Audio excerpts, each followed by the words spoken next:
طيب بسم الله الرحمن الرحيم الحمد لله رب العالمين صلى الله وسلم على نبينا محمد وعلى آله وصحبه أجمعين. أهلا وسهلا ومرحبا. Welcome everyone after a little break in which you revised and attempted the midterm exam. Today inshallah ta'ala we're going to go and review your answers, see where we can find what we call learning opportunities, because that's what mistakes are, the learning opportunities. So we will address those mistakes inshallah ta'ala and together find out why they're wrong.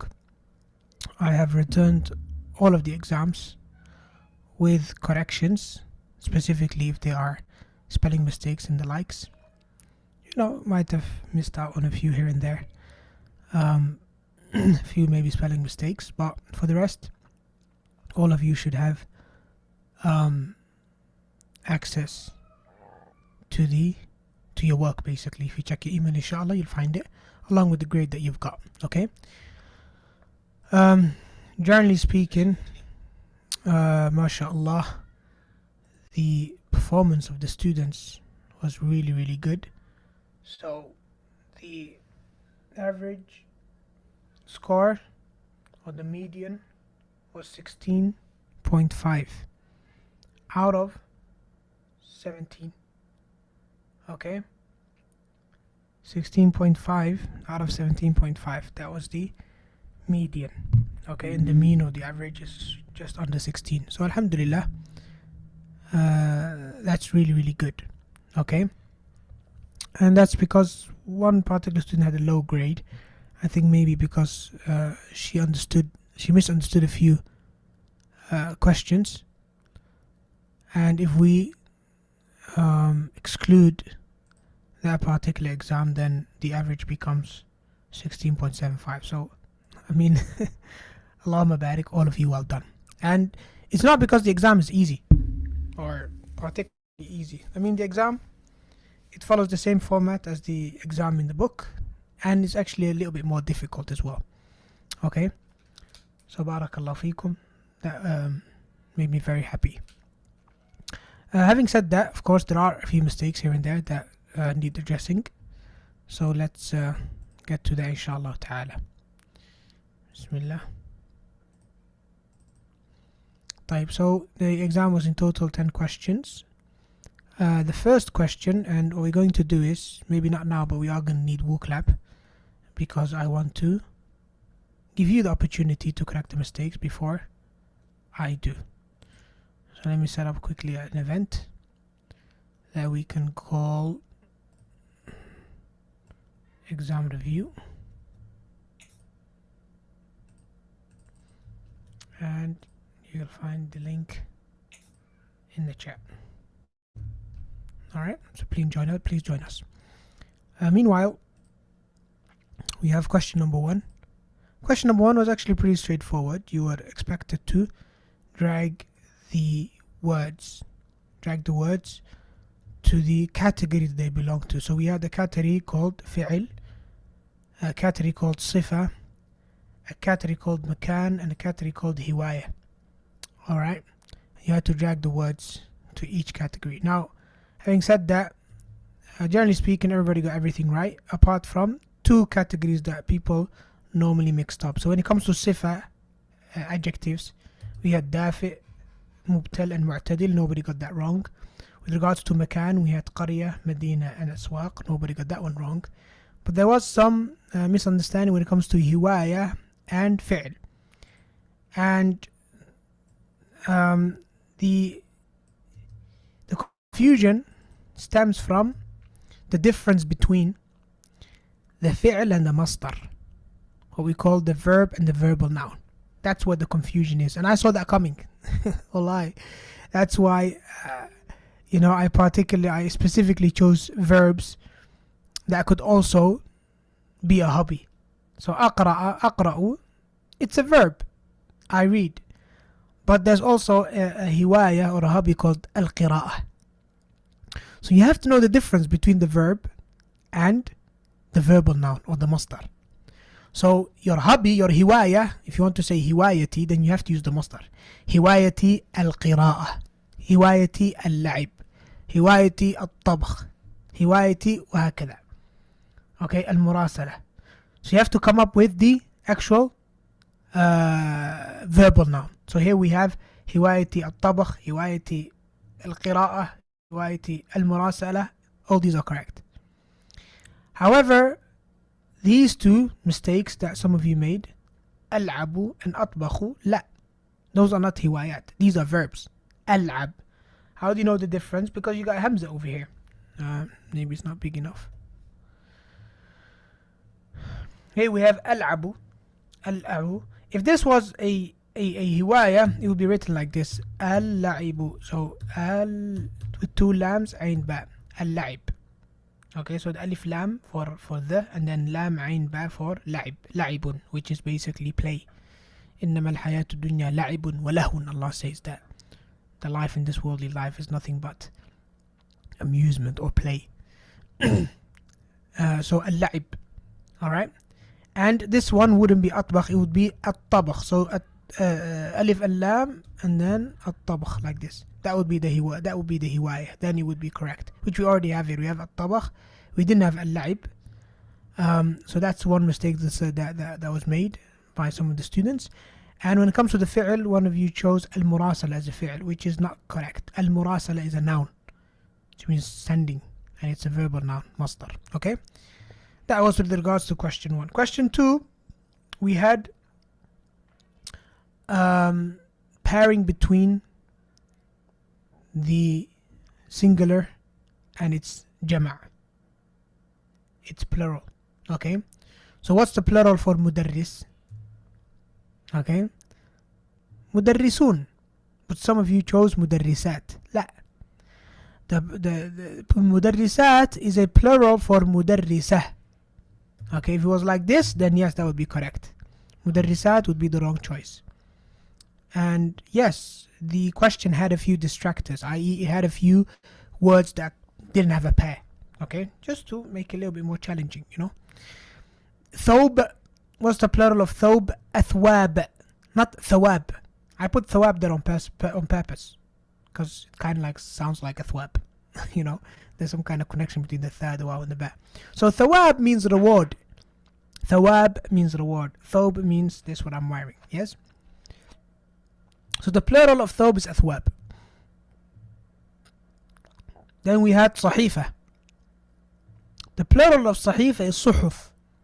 But I purposely put in a word there with the wow, because I know a lot of you, specifically the English speakers, they mix up between the short and the long vowel. So suhuf and suhuf probably sounds the same to you, but they're not the same.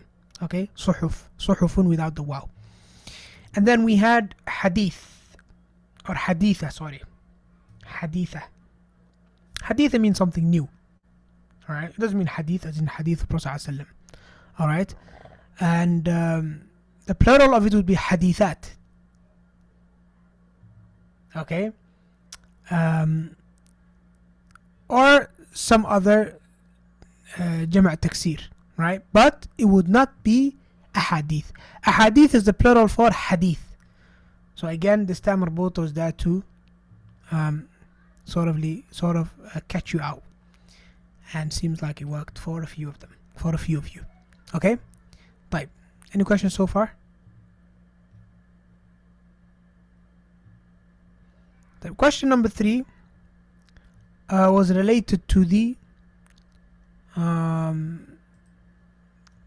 what's it called, the question words basically. So you have, for example, here we have, let me just paste these out. Ahmadu. Just 1 second.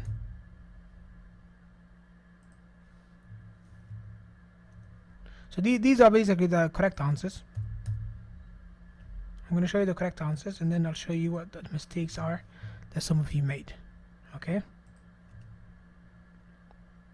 Alright, so these are the correct answers. So we have Ahmed saying ما مهنة إبراهيم.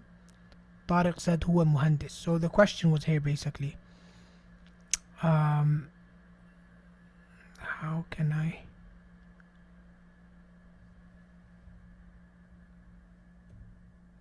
Oh no, what did I do?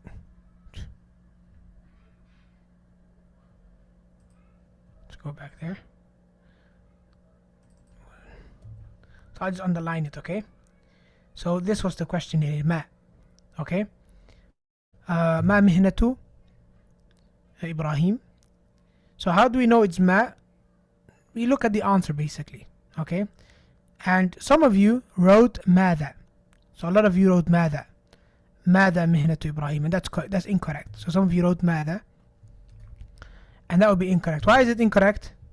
ماذا, like we said many times before, it comes before verbs or حروف, okay? But we don't use them before nouns, okay? Before nouns we use ما. ما هذا, ما مهنة إبراهيم, ما اسمك. We don't say ماذا اسمك, okay?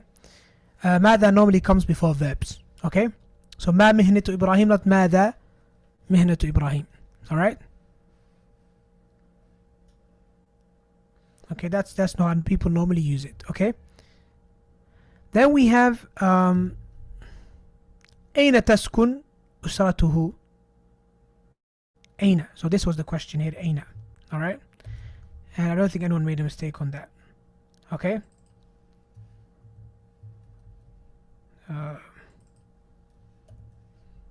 Alright?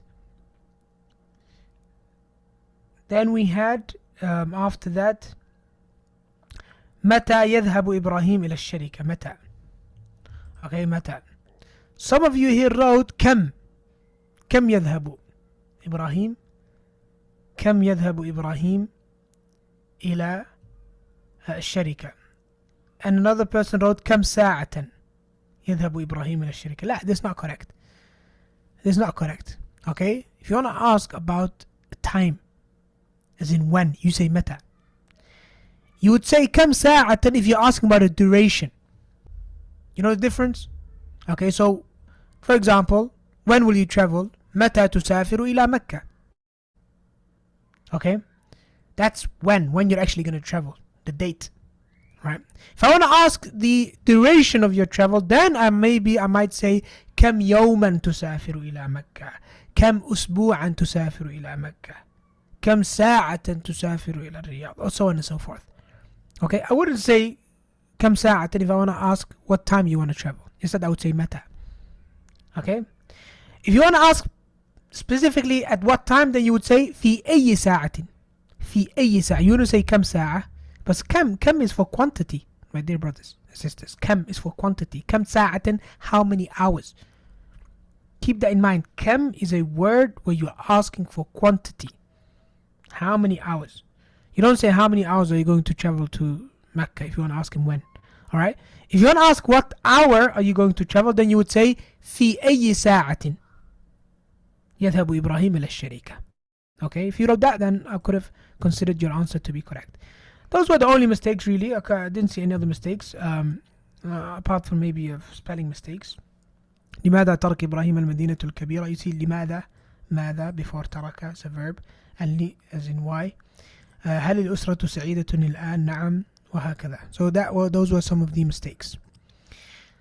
طيب, then we have the interesting question. Question number 4, where you had an image.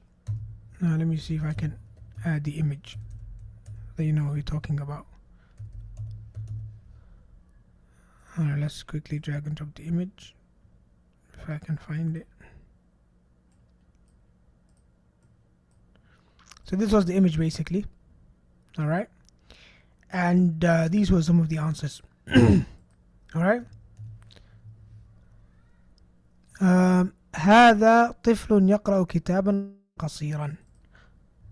I'm just gonna put that on WooClap and tell me what you think about it. If it's right, if it's wrong. This is where we want you to get involved in WooClap. Okay, these sort of like open questions. طيب, what do you think about that sentence? هذا طفل يقرأ كتابا قصيرا.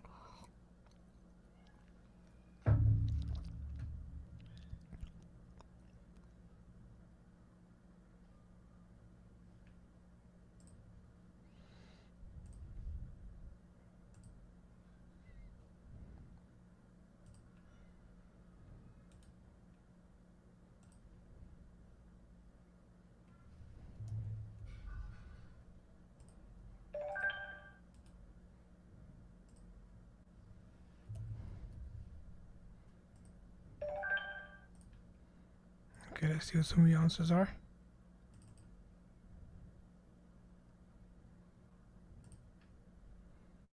No answers yet?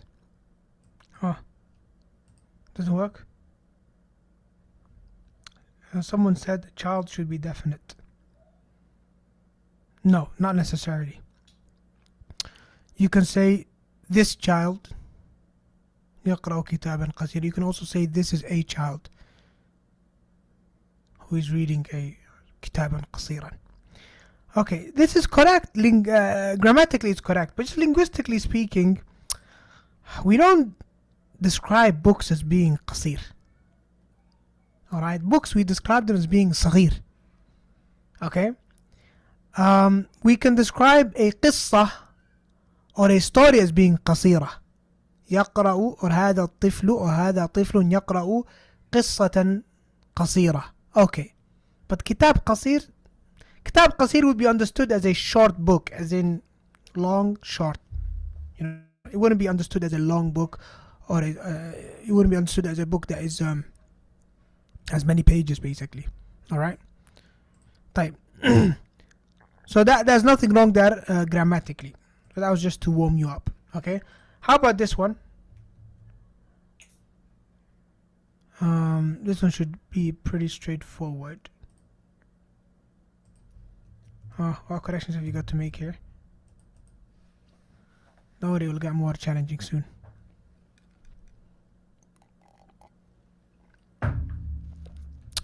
ماذا عندكم في هذا? Can I please have the WooClap link? Of course.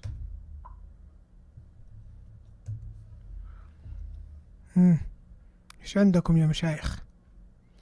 Okay, صحيح again. لا, there is a mistake actually. يقرأ رجل الكتاب. Not necessarily. You could be reading a book. It doesn't have to be a specific book. Okay, so this is just a spelling mistake, okay? يقرأ. A lot of you wrote it like this. And that's why I normally don't point out spelling mistakes. But this was a spelling mistake that I have seen repeatedly. We don't write يقرأ like that. يقرأ. لا. Instead we write it like this. Not like this. We write it with an alif with a hamza on top. يقرأ. That's how we write يقرأ. Okay? That's how we write.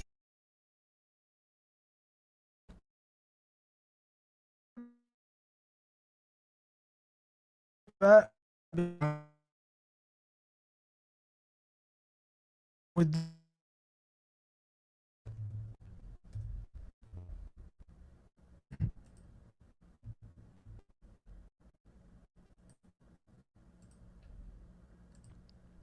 saying my internet connection is unstable. Am I breaking up? Screen is frozen. Okay. Hope it's better now. طيب.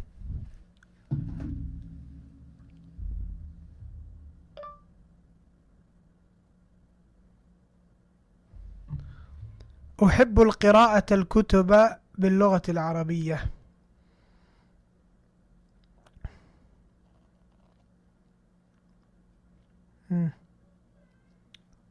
ايش عندنا؟ يلا كمان.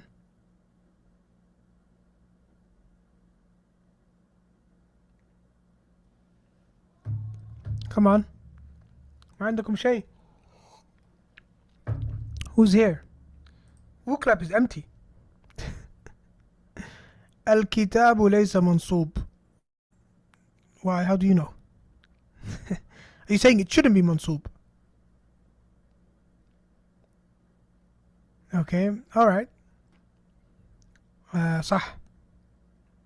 I love should be he loves. لا, not necessarily. You can write about the image in whatever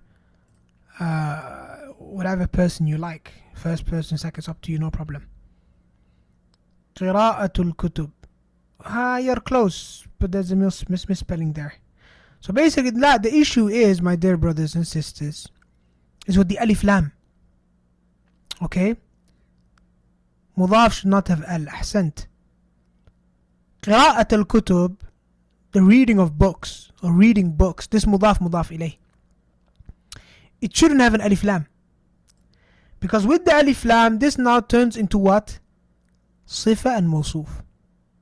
Okay, it's as if kutub is an adjective of al-qira'ah. I like, the reading. I can't even translate that to English. So books can't be a description or an adjective for al-qira'ah. Al-qira'atul kutub. La. Alright, these are two nouns. And these are two entities, right? Two, if you like, objects. Or it's like a verbal noun or a concept and object. It's not an adjective. Alright? So أحب قراءة الكتب. قراءة الكتب. So قراءة with a fatha because مفعول به. And كتب with a kasra because it's مضاف إليه. أحب قراءة الكتب باللغة العربية. Okay? طيب أحسنتم. So that was, I suppose, a great learning opportunity. Now a lot of you gave many different answers, and like I did last time, and I only did it for question, now the coming two questions, I tried to do what? Bring together all the different varieties, yes, and come up with one long sentence or paragraph. So this is basically something I have put together mainly from your own input. Okay? So هذا الولد ابن عمي. Some of you said ابن عمي. Some of you said هذا الولد. Some of you called him Yusuf. MashaAllah. I think more than one person called him Yusuf. I don't know why. I don't know how you came up with that name. Is it from the book? I'm not sure. But multiple people called him Yusuf. So هذا الولد ابن عمي اسمه يوسف يحب قراءة الكتب. Some of you said يحب القراءة الكتب العربية. Some of you said الكتب العربية. And some of you said كتب القواعد. So what did I do? I wrote يحب قراءة الكتب العربية لا سيما كتب القواعد. I was trying to find a way to put these both there. He likes to read Arabic books and Arabic grammar books. So instead of saying Arabic books and Arabic grammar, there's a connection between Arabic books and Arabic grammar, which is Arabic books is more general and Arabic grammar books is more specific. So to put it together, I said that he likes to read Arabic books, especially, okay, so this especially comes before something that is more specific. كتب القواعد, Arabic grammar books. يقرأ يوسف 3 ساعات أو يقرأ يوسف 3 ساعات في اليوم تقريبا. Okay, so this is all, almost all of it. Let's see if I added that myself. This is what I put together from your answers. Type any questions? Let's go on to question number 5. There are a few mistakes there as well. The image for question number 5 is as follows. Let me quickly upload the image. Let's drag and drop it quickly. So that was the image. Okay, that was the image. So someone wrote أريد. Actually, let's leave this one for last. Let's start with this one. What's wrong, if there is anything wrong with this sentence?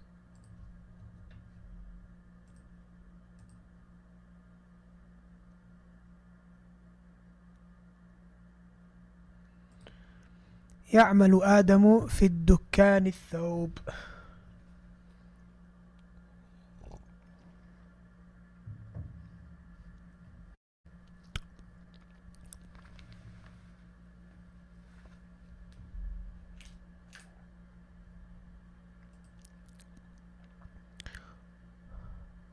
الثوب should be plural.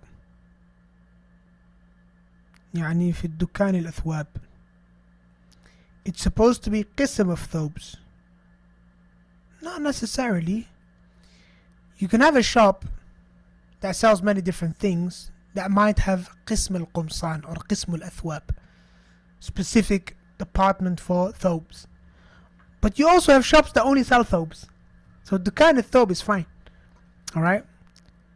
So yes, someone said no alif lam before thob. So يعمل آدم في الدكان ثوب. That would translate to Adam works in the shop. And then thawbun, just like that. We have no meaning. Maybe it would not be understood as if the dukan's name is thawb, right? No al before ad-dukan. Naam, someone said that as well right at the beginning. I didn't comment on that. I didn't want to give it away. But that is the mistake. No alif lam before dukan. Exact same mistake as before. Okay? Dukan al-thawb. The thawb shop. It's mudaf ilayh. The mudaf should never have alif lam. Wallahi, I can't stress this enough. This is such a recurring mistake. And it completely changes your understanding of the sentence. Completely changes your understanding. Completely changes the meaning of the sentence. Okay? Because it turns from a mudaf ilayh to an adjective. So thawb becomes an adjective of dukkan. Okay? A thawbi dukkan. I don't know. That doesn't even sound right. Fi dukkan thawb. Another tiny mistake, but it's important to point it out, is that the student put a shadda on the dal. Now, please pay attention to this. Specifically when it comes to answering questions in the widgets and in exams and the likes. I always tell you, when it comes to answering questions, don't add harakat for now, unless you're asked to do so. And I always tell you to add the shadda where required. I've been a little bit lax this time round, specifically when it comes to the next questions where you listen to a word and you type the answer. Some of you wrote the shadda, some of you haven't. But going forward, if you write a shadda, if you don't write the shadda where it belongs, I'll penalize you. So here, dukkan, the kaf is meant to have the shadda, not the dal. Now the dal does have a shadda because it is shamsiyya. But we don't write the shadda for shamsiyya, that's no. Alright? And the shadda for shamsiyya is not actually part of the word itself. So again, what is the difference between darasa and darrasa? Two different words. Shadda makes the difference. So darrasa actually consists of 4 letters. Dal, ra, and sin. So it's an extra letter. It's 2 ras. And that's what gives it the extra meaning. Okay? Kharaja, kharraja, and so on and so forth. So those kind of shaddas are extremely important because they change the meaning. Whereas the shadda on top of the shamsiyya letters, the ones that come after alif lam, they don't really change the meaning. They don't change the meaning at all. So ash-shams, al-qamar still means the same thing. The sun, the moon. Okay? They're just there for phonological reasons. The shadda on the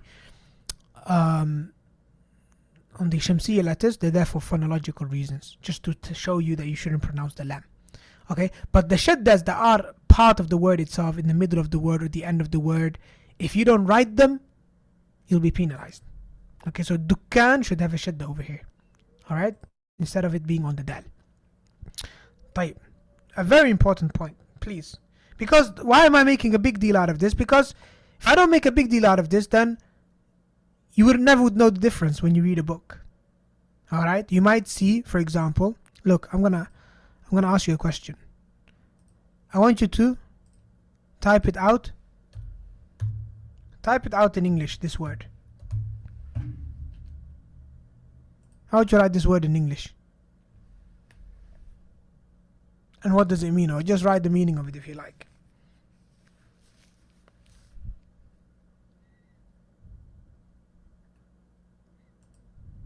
Okay.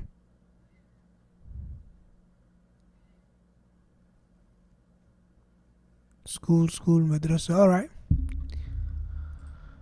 How about this one?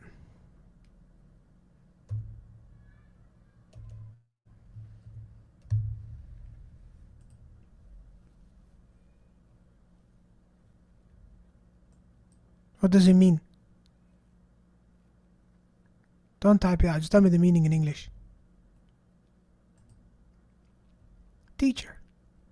Ahsant, female teacher. How did you know the difference? What was the difference between this one and the last? Shadda. You see? So shadda is a major contributor here. Right? So this word over here means school. Sah?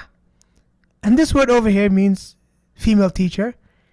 And if you look at it, the only difference is that shadda. And if you read a book and you come across this word, the only way you know the difference is because of the shadda. So that's why I make a big deal out of the shadda. All the other harakat, I don't mind, don't type them, don't write them. Unless I tell you to write the last harakah on the letter for grammatical reasons to test you on your grammar. That's a different story.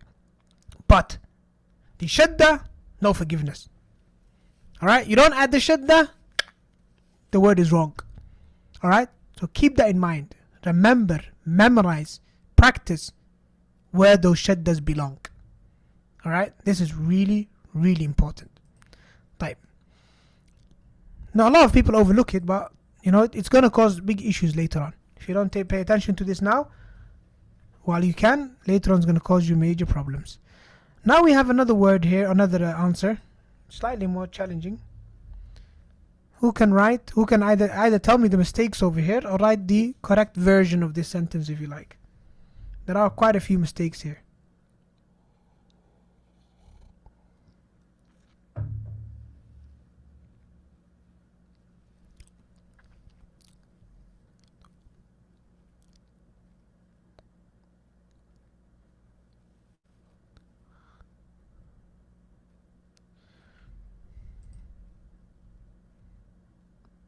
Okay. Or else? That's one mistake. Abyad should be plural to follow athwab. So what is the plural for abyad in this occasion?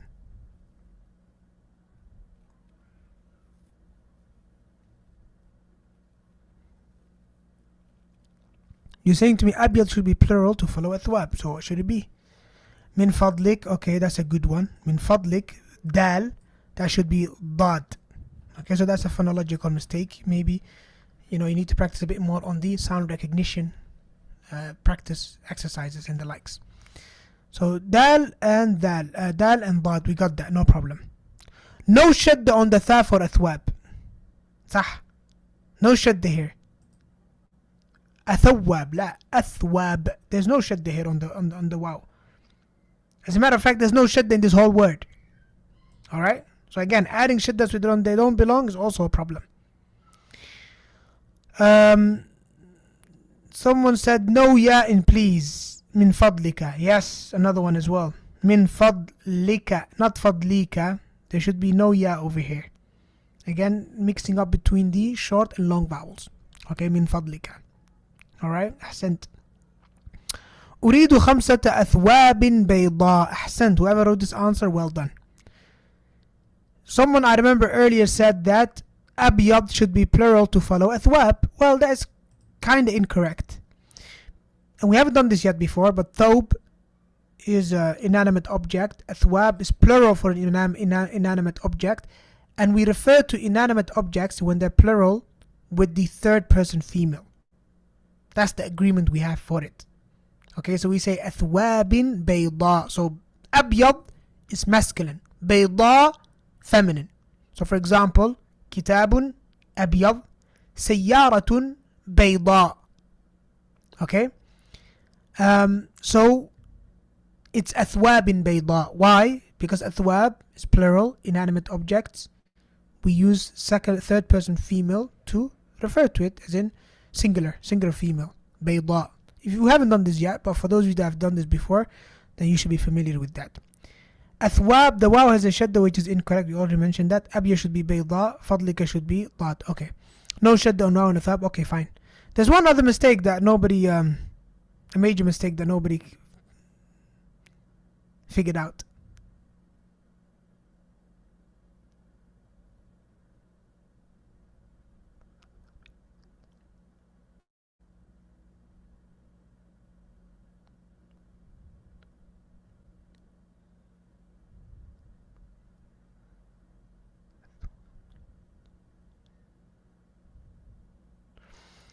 Okay, so here the issue is that بكم الثوب بكم الأثواب. No, you can say بكم الثوب, it's fine. Because if you ask about how much one thobe costs, then obviously you can times it by 5 yourself. So linguistically speaking, it's alright to ask the price of one thobe. You don't have to ask about the price, the total price for all 5 of them. One issue here is طويل. How come nobody figured this out? طويل. Now, أثواب بيضاء Okay, طويل should be طوال. Yes, should be plural. Okay, alright, because أثواب is plural. Okay, and this is basically an adjective, right? Okay, طيب أحسنت. So that was a challenging one.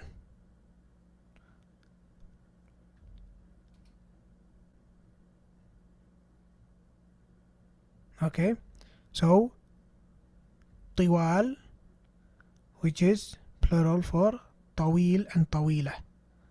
Okay. What other question do we have? Okay, we're done with question 5. Let's go over to question 6. طيب.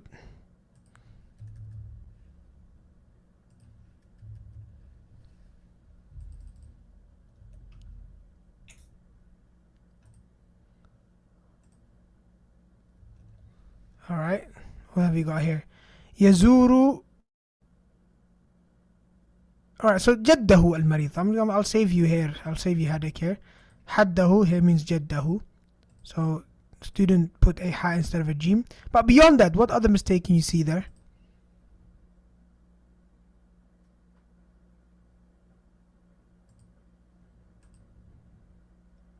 What other mistake can you see here? يزور جده المريض في المستشفى في أيام السبت. يعني this I would say yes, it would be يوم السبت. This would be, I believe, a quite literal translation of the English way of saying it. Saturdays with S at the end, you know. He visits his grandfather in the hospital on Saturdays. S at the end, as in plural of Saturday. لا, in Arabic we would say في يوم السبت. We wouldn't say في أيام السبت. Alright, because you're talking about Saturday every week. There's only one Saturday weekly. There's not multiple Saturdays. Okay? طيب. That was just, I think, a literal translation. Not a major mistake, just that we like to make sure no learning opportunity goes to waste. How about this one? يونس هو ممرض في المستشفى. يونس هو ممرض في المستشفى. Any comments on that?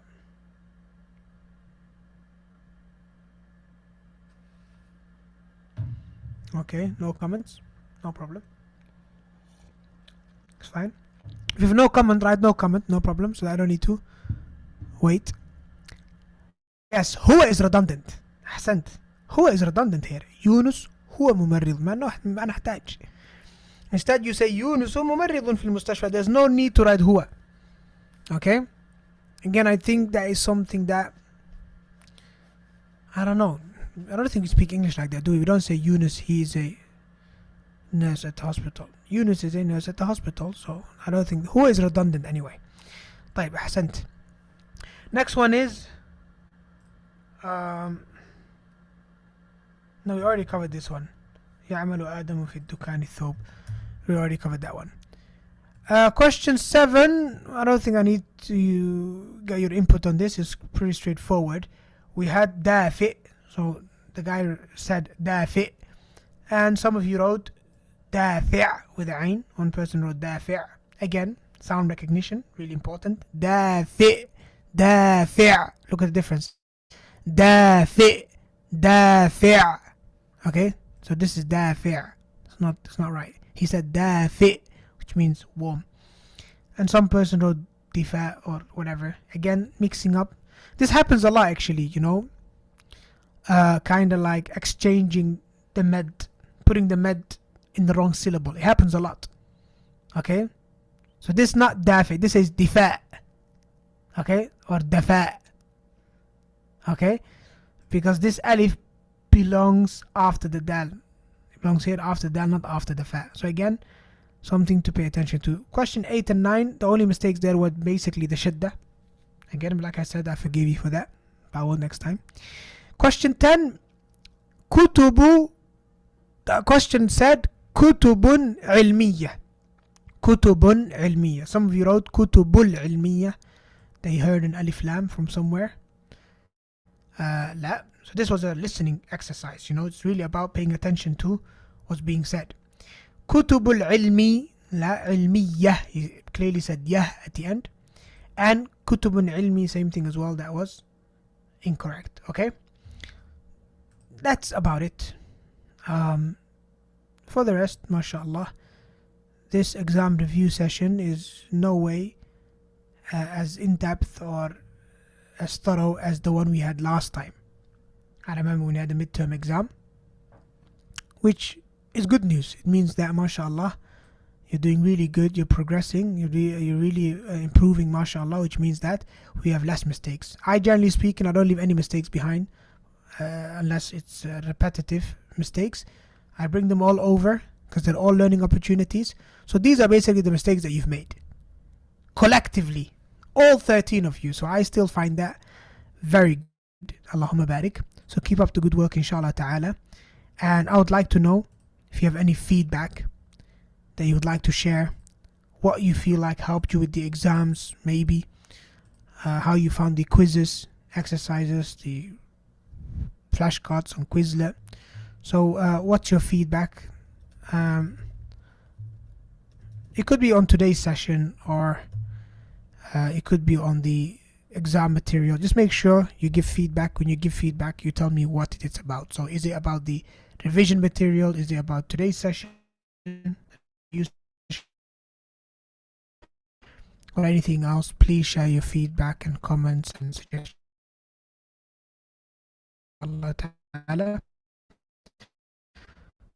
So we can constantly, if you have questions, well, feel free to post them, inshallah.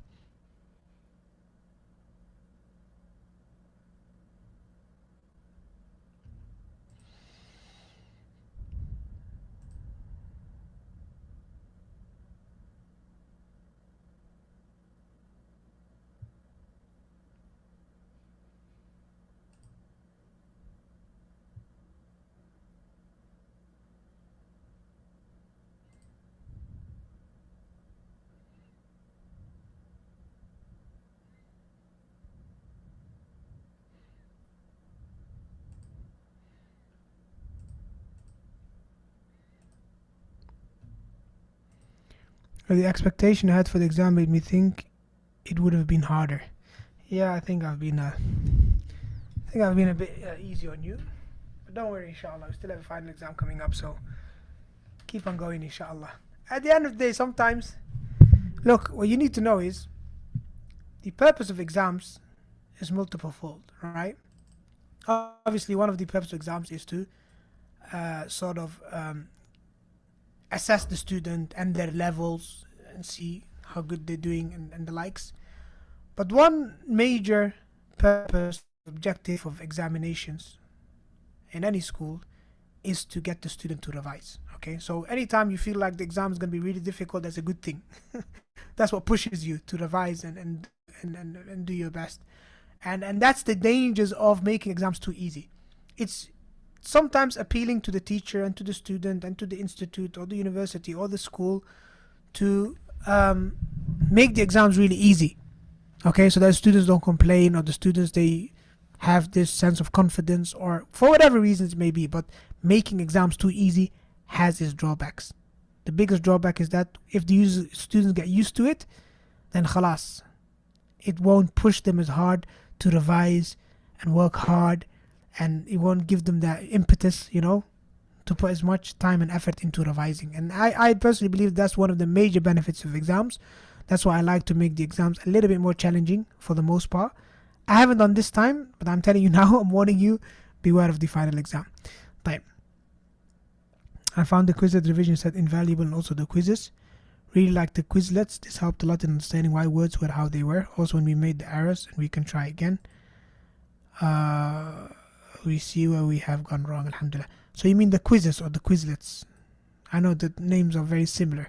Quizlet is for vocabulary acquisition, whereas quizzes was for the grammar exercises. I think it would be nice to have a non-structured conversational workshop next time before the exam where we can speak to the teacher among students to get practice and learn together from our speaking mistakes. Nah, that will be taken on board, inshallah. Nah.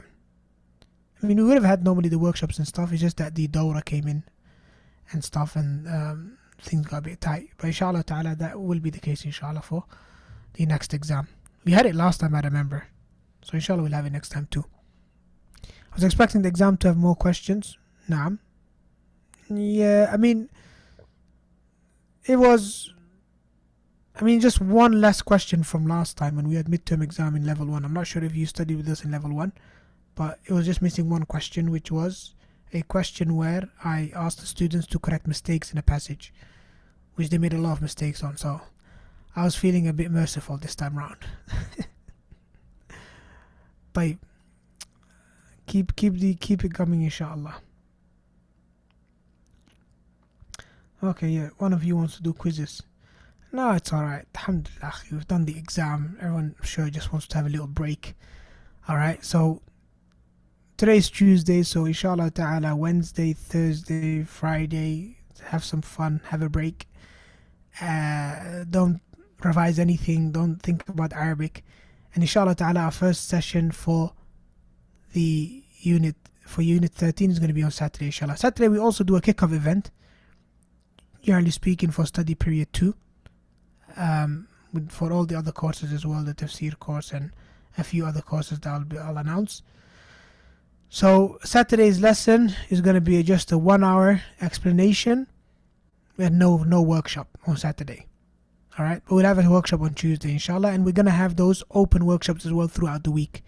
The ones you can book with the teachers on Sunday and Monday and the likes. That will start from next week again, inshallah. So just to give you a heads up, Saturday there's going to be a kick-off event which will take about an hour and a half, I don't know. But before the kick-off event, we'll probably do an Arabic session, a quick 1 hour Arabic session, inshallah. Okay, just to get things going, so we don't miss out on Saturday's class, inshallah. And obviously you're going to find the dialogue exercises as well on the learning portal before that. We cannot think about Arabic if it's what we love. Yeah, no, think about Arabic, but don't worry about assignments and the likes. Allah yahfadhkum. Barakallahu feek, Ustad. May Allah reward you upon that. Really am advancing in the Arabic language because after Allah, your program, alhamdulillah, may Allah put barakah in it.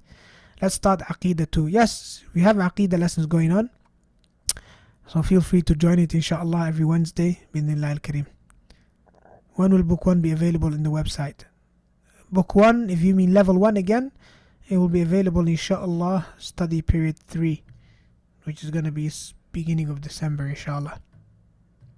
Can you share a small benefit from the Dawra? Wallahi, the Dawra was amazing, alhamdulillah. One of the most eye-opening lectures was the lecture of Sheikh Saleh al-Sindi. And, well, there's actually quite a few benefits that I can share with you. But instead, what I'll do is, I will guide you to a podcast that we've done, me and my brother Abdul Hamid Edge, who's also a student in Imam University, master student. So we've done a podcast, I'll send you the link, where we talked about the benefits we gained from the Dawra. I advise all of you to listen to that podcast, inshallah. I've shared it on the channel as well. And I promise you, the benefit I'm going to give you about the Dawra is that you should listen to that podcast. Alright? Because we shared quite a few benefits, me and the brother. And I advise you to watch it, inshallah. If you watch that podcast, inshallah, you will benefit a lot. Allah yahfadhkum. There we go. So that's the podcast basically. So as you can see, I've got my notes out. I was reading from those notes that I took during the lecture. So I advise you to watch the podcast, inshallah. Okay? Ustad, it was so nice to listen to you reading on the Shaykh. Barakallahu feek. Allah yahfadak. MashaAllah. So you recognize my voice, eh? MashaAllah. MashaAllah. Will you start another book 1 session for newcomers? Yes, inshallah. Beginning of December, like I said. I'll start at beginning of December. Let me post the podcast link in the Zoom chat. Okay, I'll post it on YouTube as well. The podcasts have been amazing. Allahumma barik. Alhamdulillah, alhamdulillah. Yeah, inshallah. So if you listen to that podcast, you'll find quite a few benefits. I'll tell you one benefit that I really got since you asked for the benefit, which is that the Shaykh mentioned that he talked about Ibrahim alayhi salam and how he feared shirk on himself. Now, Ibrahim alayhi salam, as you all know, he's the Abul Anbiya, like he's called, father of the prophets, because all of the prophets that came after Ibrahim are from his progeny, from his children. All the prophets from Banu Israel and our Prophet Muhammad sallallahu alaihi wasallam. So he's the Abul Anbiya. Okay? And he is the one that built the Kaaba with his own two hands, him and Ismail. So, يعني Allah subhanahu wa ta'ala said about him, ما كان إبراهيم يهوديا ولا نصرانيا ولكن كان حنيفا مسلما وما كان من المشركين. And he was not from the mushrikun. And he was the one that opposed his father and his people at a very young age, to the extent they threw him in the fire. This Ibrahim alayhi salam, he said, making dua to Allah subhanahu wa ta'ala, رَبِّ جُنُبْنِي وَبَنِيَّ أَن نَعْبُدَ الْأَصْنَامِ. Oh Allah, protect me and my children from worshipping idols. Subhanallah, contemplate on this. He feared shirk on himself, that he falls into shirk, asking Allah, oh Allah, keep me safe from shirk. Ibrahim al-Taymi said, وَمَنْ يَأْمَنُ الْبَلَاءَ بَعْدِ Ibrahim? Who can be safe from shirk or feel like that he's safe from shirk or falling into shirk after Ibrahim alayhi salam? If Ibrahim is fearful of falling into shirk, then how can anybody else feel safe? Alright, so the Shaykh mentioned then this principle, Shaykh Salih Sindi. He said that the stronger somebody's iman is, the more fearful he is of losing it, because he appreciates and realizes the value of the iman that he has. And the opposite is also true. Okay, so the Shaykh mentioned, if you feel like that you're safe, or that your iman is strong enough, you don't have this fear of losing your iman, then that in of itself is a sign of the weakness of your iman, and there's something for you to work on. Okay, so I found this to be very profound. Yes, that the stronger your iman is, the more fearful you are of losing it, because the stronger your iman is, the more you realize its importance, its value, the more you appreciate it, so the more fearful you become for it, and the more eager you become in protecting it and making sure that you don't put it in danger by exposing yourself to fitna or entering into issues that might be a fitna for you. So that's the state of the people that have high iman. They protect it, they're fearful of it, they make sure they close all the doors, they make sure they're careful who they listen to, they make sure they choose the best environment for themselves, and they don't expose themselves to fitan and things that might be affect their iman. This is a sign of a person's strong iman. But when you find someone clicking through YouTube, listening to different shubuhat and from the kuffar and disbelievers or misguided sects and the like, and he's like, hey, it doesn't matter, I'm alright, alhamdulillah, Allah guided me to Tawheed and Sunnah, I'm okay. Okay, when you find somebody do that, yes, then know that in of itself is a sign of the weakness of that person's iman, and that he is in great danger. So I just wanted to share that, inshallah. It's on the podcast as well. Is the podcast available on Apple Podcasts? Yes, it should be. As far as I know, the brother, Zahullah Khair Abdul Hamid, he's the one that takes care of the editing and uploading and the stuff. May Allah reward him. As far as I know, he puts it on all these different platforms, Google Podcast, Apple Podcast, whatever podcast, so you should find that, inshallah. Ustad, the YouTube algorithm also plays with us, as you said in the podcast. Allah, that's so true. That is so true. And one other benefit that the Shaykh said. The Shaykh said, in istata'ta, if you're able, he said, if you're able to make sure that nothing goes into your ears except something that's 100% authentic, then do so. So if you're capable of doing that, if you're capable of making sure that you're not exposed to any source of falsehood, and you close all the doors, then you should do so. If, however, you're not able, or falsehood still gets to you, then obviously you have to make sure that you protect yourself by learning the correct aqeedah, and that you constantly remind yourself and the likes. But they say prevention is better than cure. So the first step to protecting your aqidah is not to expose it to any sort of falsehood. And obviously YouTube, and not just YouTube, all the algorithms in the world, yes, made by either non-Muslims or people of misguidance and falsehood, their algorithms are there to misguide you. So you have to be careful of that. Okay, you have to be really, really careful of that. And that's why I'm very,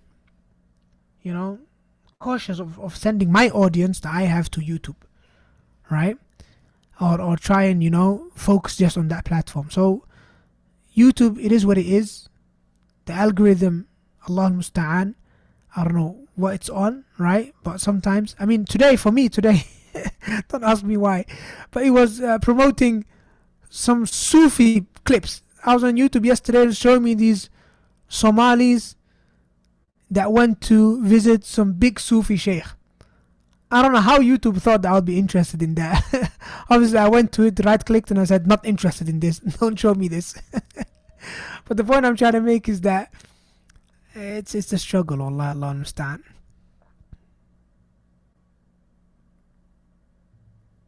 The algorithm plays with us because the AI searches for certain words, and if you say any of these words, then they will shadow ban you as well as not increase your numbers of those who subscribe. Absolutely, I know.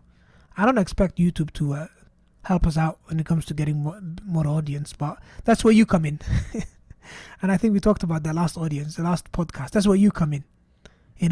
Making sure that the khair is spread on YouTube and these kind of platforms, and that we beat the algorithm. That's your job. That's not our job. Our job is to, as students of knowledge or du'at, is to go on those platforms and try and give the best content that we can, but making sure that YouTube promotes that, or kind of like treats us good when it comes to the algorithm, that's on you.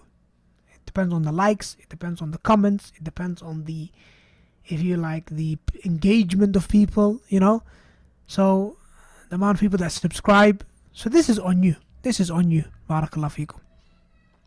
We need a Muslim platform upon Quran and Sunnah, upon the way of the Salaf and the Sahaba. Absolutely, I agree with you.